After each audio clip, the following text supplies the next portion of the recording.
शुरू करें। हम्म। आप सभी को मेरा प्यार भरा नमस्कार। मैं शैलेश कुमार, स्वागत है आप सभी का आपके अपने YouTube चैनल एसका इंग्लिश क्लासेज में। मेरे प्यारे दोस्तों, आज जो क्लास है आप लोगों का आइटम्स एंड फ्रेजेज का है। आइटम्स एंड फ्रेजेज का ये तीसरा क्लास है, ठीक है, जो कि जितने भी कॉम्पिटेटिव एग्जाम है हर कॉम्पिटेटिव एग्जाम में पूछा जाता है और इंग्लिश पढ़ने में, इंग्लिश बोलने में, इंग्लिश लिखने में हर जगह यूज किया जाता है। आप वीडियो लेक्चर में शुरू से अंत तक बने रहिए, जितना भी सुनिएगा टोटल याद हो जाएगा, ठीक है। आइए इसे देखिए, सीखिए और समझिए। चिक बजौल, क्या लिखा हुआ है? चिक बजौल। इसका मतलब क्या होता है? वेरी क्लोज, यानी बहुत नजदीक या क्लोज टुगेदर, एक साथ, एक साथ, बहुत नजदीक या साथ साथ, ठीक है जी, साथ साथ, बहुत नजदीक या एक साथ। क्या है? चिक बजौल। क्या लिखा हुआ है? जो सेंटेंस है, all the leaders, all the leaders हो जाएगा, ऑल है तो लीडर्स हो जाएगा, ठीक है। एक मिनट, ऑल द लीडर्स, थोड़ा पेन सही कर लेते हैं। ऑल द लीडर्स, ठीक है। All the leaders were standing cheek by jowl on the stage, ठीक है। कहता है सभी नेताएं लोग क्या है? मंच पे, जो स्टेज जो है उस स्टेज पे सब एक साथ खड़े हैं। देखे होंगे, जाते हैं भाषण देने के लिए, क्या है, सब एक साथ बैठते हैं, या बहुत सारा आदमी एक साथ खड़े हैं, या आप लोग या कोई भी आदमी, वे लोग अपने पिताजी के साथ रह रहे हैं, तो साथ साथ जो रह रहे हैं उस कंडीशन में किसका यूज किया जाता है? चिक बजौल का। सेंटेंस है, all the leaders were standing cheek by jowl on the stage. देखे होंगे अभी 2-3 मीटिंग हुआ है इंडिया गठबंधन का, तो क्या है, जहां जहां लोग गए नेता लोग, ठीक है, विभिन्न पार्टी के, सब एक साथ हाथ ऐसे करके क्या है, अपना फोटो दिए हैं, उस पे एक साथ है, एक झुंड में है, या किसी भी पार्टी का हो, हम गठबंधन की बात नहीं, कोई पॉलिटिकल बात नहीं, किसी भी पार्टी का हो, एक साथ होते हैं, या बहुत सारा आदमी एक साथ क्लोज खड़े हैं बहुत नजदीक में, ठीक है। क्या है, किसका यूज होगा? चिक बजौल का यूज होगा, ठीक है। नेक्स्ट है क्लोज सेव। क्लोज सेव का मतलब होता है क्या? बाल बाल बचना, ठीक है। नैरो एस्केप होता है, कभी कोई घटना होता है, या आप बाइक से जा रहे हैं, आगे से कोई गाड़ी आ गई, ठीक है, मान लीजिए आगे से कोई कार आ रहा है, और अचानक अगर दुर्घटना हो जाता है, वहां पे घटना हो जाता है, तो चोट लगी, आप गिर भी गए, लेकिन आप कहीं इंजोर्ड नहीं हुए, घायल नहीं हुए, आप बच गए, ठीक है। जबकि जब एक्सीडेंट होता है तो कभी कभी आदमी वहीं पे, है ना, डेथ भी हो जाता है, मृत्यु भी हो जाता है, ठीक है। तो आपको यहाँ पे क्या समझना है कि नैरो एस्केप। क्लोज सेव का मतलब क्या होता है? बाल बाल बचना, ठीक है, बाल बाल बचना। हीज पेरेंट्स, क्या है? His parents had a close shave in the car accident, ठीक है, कार एक्सीडेंट, जो दुर्घटना जो हुआ था कार के साथ, उसमें उनके पिताजी क्या हुए? बाल बाल बच गए, नहीं तो क्या थे, मरने वाले थे, लेकिन बच गए थे, समझ गए। कभी कभी होता है आदमी के साथ, ऊपर वाले अगर बचाने वाले रहते हैं, कोई कुछ नहीं कर सकता है, ठीक है। देखिए नेक्स्ट है क्या, कि क्रोकोडाइल टीयर्स।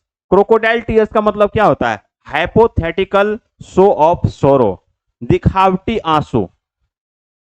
आदमी कभी कभी क्या करता है, कुछ होता नहीं है, लेकिन सामने वाले के साथ छल करने के लिए झूठ मूठ का रोना शुरू कर देगा।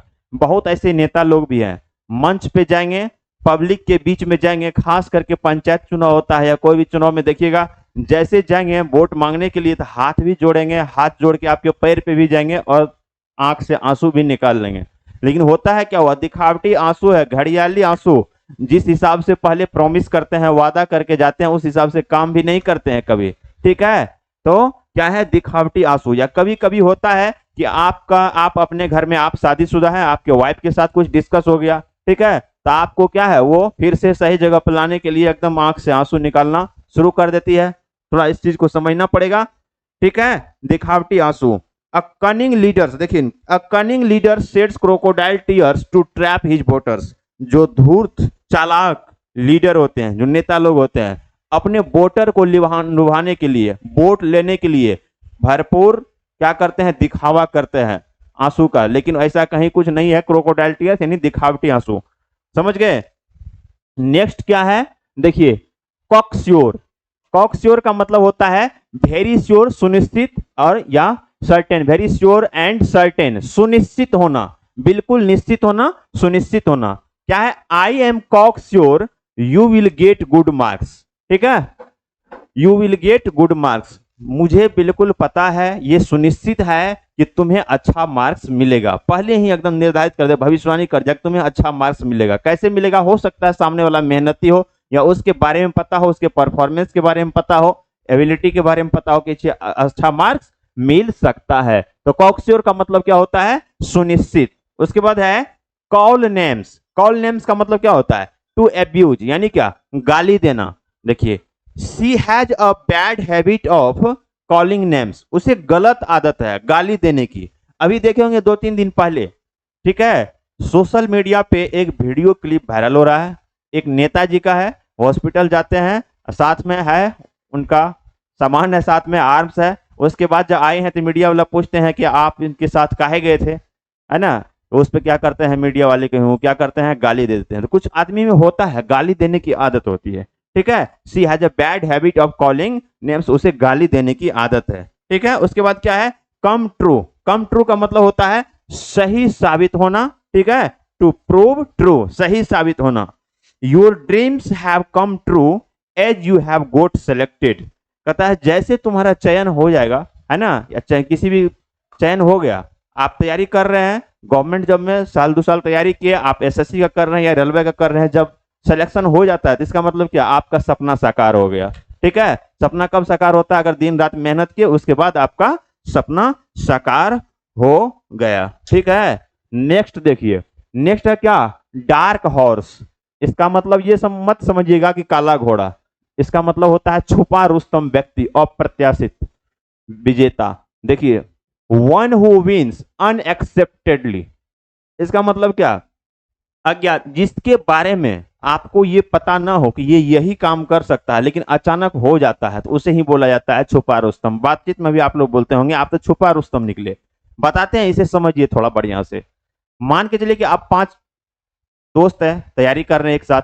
कोई एक ऐसा दोस्त है आपका जो कि बहुत कमजोर है पढ़ने में, ठीक है, बार बार उसको कम नंबर आता है, टेस्ट देता है, आपके साथ पढ़ाई भी करता है, नंबर कम आता है, लेकिन जब वो रूम पे जाता होगा तो बढ़िया से पढ़ाई जरूर करता होगा, ठीक है। जब रिजल्ट आता है तो सबसे पहले उसी का सिलेक्शन हो जाता है। तो आप क्या बोलिएगा? आप तो छुपा रुस्तम निकले, ठीक है। जब कभी भी किसी भी आदमी पर उस चीज का भरोसा नहीं रहता है जितना वो करके दिखा देता है, ठीक है, वो क्या होता है? उसे ही छुपा रुस्तम बोला जाता है। जैसे किसी के रिजल्ट के बारे में पता ना हो, यानी पास करेगा लेकिन फर्स्ट डिवीजन करेगा, अच्छा मार्क्स आएगा, ठीक है, नौकरी जल्दी लग जाएगी। कभी कभी होता है, या कोई भी आदमी गया मंच पे गाने के लिए, बहुत ही अच्छा गा दिया, पहले उम्मीद नहीं था कि इतना अच्छा गाएगा, लेकिन गया तो बहुत ही अच्छा गा दिया, बहुत ही अच्छा भाषण दे दिया, क्या होता है? छुपा रुस्तम बोला जाता है उसे, ठीक है।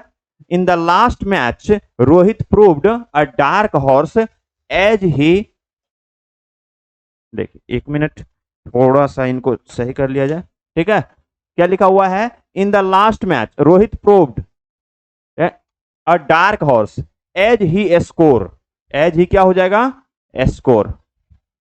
1 मिनट, ये इससे कहे होता है, ठीक है, एज ही स्कोर, ठीक है। As he score 256 run, sorry 265 run, समझे। जैसे ही वो 265 रन बनाया तो क्या हुआ? छुपा रुस्तम, किसी को पहले पता ही नहीं था कि इतना रन बना सकता है, ठीक है। तो जैसे रन बनाया कितना? 265, 265, तो क्या हुआ? पहले से बहुत बार रोहित शर्मा ऐसा भी हुआ कि 0 पे आउट हो जाता है, लेकिन अचानक कोई भी आदमी गए और अच्छा रन बना दिए, या कोई भी ऐसा क्रिकेटर है जो सब दिन क्या है, बॉलिंग किया है, लेकिन कभी कभी अगर पिच पे उतरा तो क्या है, बहुत ज्यादा रन बना लेते हैं, उसको क्या बोलिएगा आप? डार्क हॉर्स, छुपा रुस्तम, ठीक है। देखिए क्या लिखा हुआ है? Drop in the ocean a little amount, यानी क्या? थोड़ी सी मात्रा, किसी भी चीज की थोड़ी सी मात्रा। Her cry was only a single drop in the ocean compare to the billions of tears shed by the mourners after the war. Mourn का मतलब होता है विलाप करना, रोना, ठीक है। क्राई का मतलब होता है रोना, ठीक है। देखिए, वो कहा गया है कि वो युद्ध हुआ है, युद्ध में बहुत सारे आदमी का मृत्यु हुआ है, बहुत सारे आदमी का डेथ हुआ है। तो उसमें क्या है, जब युद्ध में बहुत सारे मरे तो उसमें बहुत आदमी रोए भी। जैसे अभी क्या है, फिलिस्तीन और इजराइल दोनों के बीच में चल रहा है, तो पहले जो दोनों के बीच में युद्ध शुरू हुआ तो बहुत आदमी उसमें मरे हैं, तो बहुत आदमी मरे तो बहुत आदमी रो भी रहे हैं, लेकिन कोई एक आदमी अगर उसमें रोया तो क्या हुआ? वही हुआ ओशियन इन द टेयर। अगर मान के चलिए कोई भी दुनिया में बहुत सारा आदमी है, ठीक है, किसी को फिजिक्स का बहुत नॉलेज है, कोई आदमी ऐसा कि थोड़ा सा कुछ बोला उसमें, तो वहां पे क्या हुआ? ओशियन इन द टेयर, ठीक है। Drop in the sorry ocean in the tear नहीं, drop in the ocean. Next देखिए, die in the harness, die during the service, किसी के पीछे या कर्तव्यों के दौरान, सॉरी किसी के पेशे या कर्तव्यों के दौरान मृत्यु होना। ठीक है, his grand father died in harness, उनके जो ग्रैंड फादर है, जो दादाजी हैं, क्या है, सर्विस के दौरान, सेवा के दौरान मर गए। कभी कभी आदमी जैसे मान लीजिए गवर्नमेंट जॉब में है ना, जॉब के दौरान ही उसका मृत्यु हुआ तो क्या बोला जाता है फ्रेज में, डाई इन हार्नेस। ठीक है, डाई इन हार्नेस। नेक्स्ट देखिए, नेक्स्ट क्या है, डॉग्स लाइफ। नेक्स्ट है डॉग्स लाइफ ऑन हार्ड या मिजरेबल लाइफ। ठीक है, कष्टकर या कष्टदायक जीवन। The beggar are living a dog's life, जो भिखारी लोग होते हैं, डेली मांग के खाते हैं, उन लोगों का जीवन क्या होता है, बहुत ही कष्टदायक होता है, बहुत ही दयनीय जीवन होता है। ठीक है, जब तक किसी से मांग नहीं लेंगे तब तक वो खाएंगे कैसे। ठीक है, दूसरे पे ही हमेशा डिपेंड रहता है, तो उन लोगों का जीवन बहुत कष्टदायक होता है। रेलवे प्लेटफॉर्म पे, रोड के किनारे, कहीं सोना, कहीं रहना और मांग के खाना। ठीक है जी, तो कष्टदायक जीवन होता है, क्या बोला जाता है फ्रेज में, उसे डॉग्स लाइफ बोला जाता है। ठीक है, मिजरेबल का मतलब होता है दयनीय, कष्टकर या दुखदायक बहुत ही। उसके बाद है day in day out, day after day, दिन रात।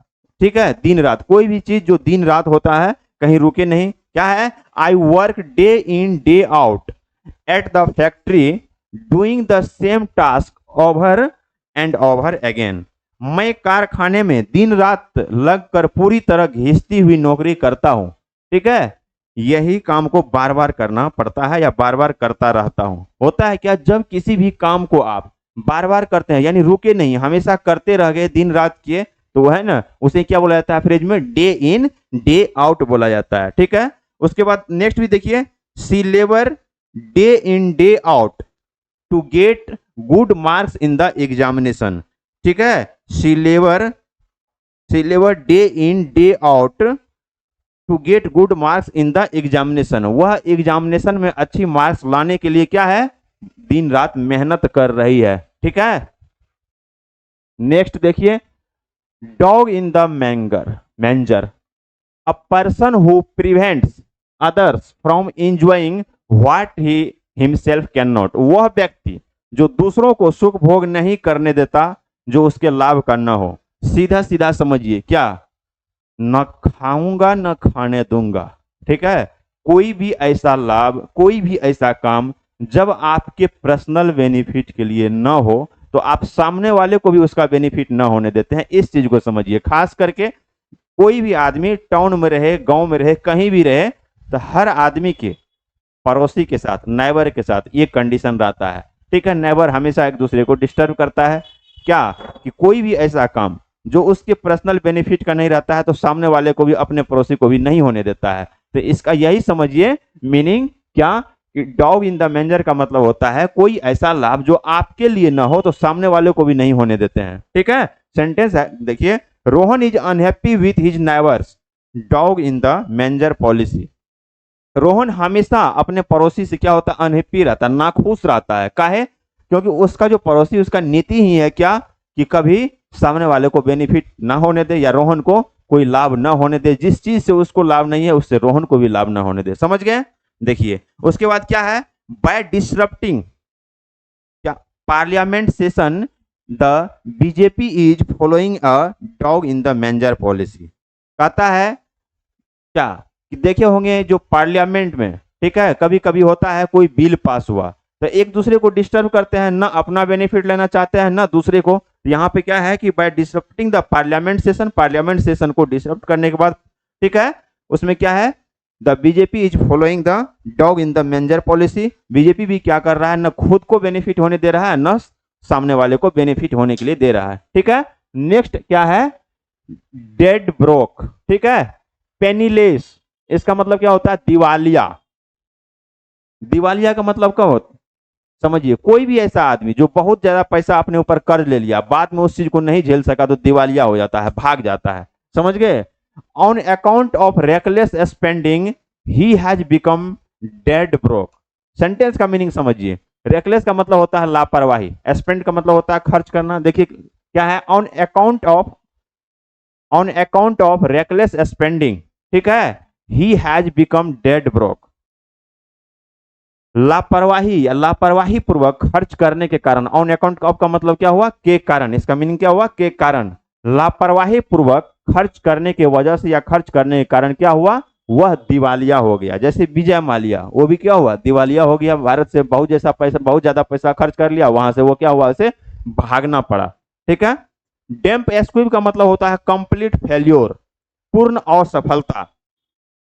The performance of singer turn out to be a damp squib, ठीक है, खोदा पहाड़ निकला चुहिया, यानी जितना आदमी उम्मीद करता है, ठीक है, उतना मिलता नहीं है। ठीक है, पहले से जितना उम्मीद रहता है कि ये चीज होगा, लेकिन बाद में वैसा हो ही ना। क्या the performance of singer turn out of to be a damp squib, turn out to be a damp squib, यानी कोई ऐसा आदमी है जो सिंगर है, जो गाना गाता है, गीत गाता है, बहुत ही अच्छा उम्मीद किए थे आप कि मंच पे जाएगा, स्टेज पे जाएगा तो बहुत ही बढ़िया से क्या है, गाएगा, लेकिन वहां पे जाने के बाद नर्वस हो गया, गा नहीं सका। इस सिचुएशन को आप क्या बोलिएगा, ठीक है, इस सिचुएशन को क्या बोलिएगा, डैम्प एस्क्विब बोलिएगा। ठीक है, देखिए इस वीडियो लेक्चर को आप लोग बढ़िया से देखिएगा, लाइक कीजिए, शेयर कीजिए और सब्सक्राइब कीजिए। हम आपके लिए अच्छा अच्छा कंटेंट लाते रहेंगे। Thank you for watching this video.